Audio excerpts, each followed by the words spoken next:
এই দেশের জনগণের জন্য একটা মহা সুযোগ, এই দেশের জনগণের জন্য একটা মহা সুযোগ। একজন মুসলমানও আল্লাহর আইনের বিপক্ষে ছিল না। হ্যাঁ, আমরা ইতিহাস জানি, উহুদের যুদ্ধে শেষে সবার জন্য কল্যাণকর রাষ্ট্র একমাত্র কোরআনের আইনেই সম্ভব। আগামী পার্লামেন্টের সম্পদ যেটা যদি কোনো মোমেন অর্জন করতে পারে, মান সম্মান, উন্নতি, সুখ, সমৃদ্ধি সমস্ত কিছু তার হাতে। এই তাকওয়ার গুণ যদি অর্জন করতে পারে তাহলে সে হিরো থেকে জিরো, জিরো থেকে আছে না নাই। আল্লাহ গোলাম থেকে বাদশা বানাই দিয়েছেন। আল্লাহ নবী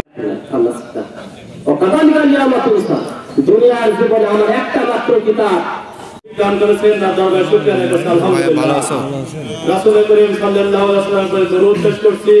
সাল্লাল্লাহু আলাইহি ওয়াসাল্লাম শহীদান ভাইদের শাহাদাত কবুলের জন্য আল্লাহ রাব্বুল আলামিনের কাছে দোয়া করে আমি দু একটি কথা বলতে চাই। সত্যের মুক্তির পথ দেখাতে কোরআন আসছে বিশ্বের সমস্ত অনাচার দুরাচার সব দূর করে হিংসাপূর্ণ সমাজ এবং রাষ্ট্র কায়েমের জন্য। ঠিক না?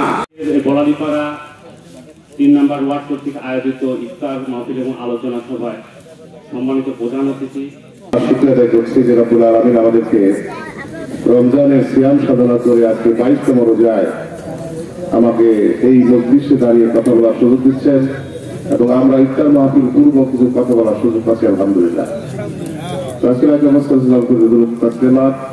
এবং যারা শাহাদাত বরণ করেছে আল্লাহ দ্বীন প্রতিষ্ঠার জন্য আল্লাহ রাব্বুল আলামিন তাদেরকে জান্নাতের উচ্চ মাকাম দান করুন। সম্মানিত ভাইয়েরা আমার, রমজান আমাদের মাঝে আসছে। আল্লাহ রাব্বুল আলামিন বলছেন, এই বান্দারগণ তোমাদের উপরে রমজানের রোজা ফরজ করা হয়েছে, যেমন খরচ করে তোমাদের পূর্ববর্তীর জন্য সমস্ত তোমরা পাক অর্জন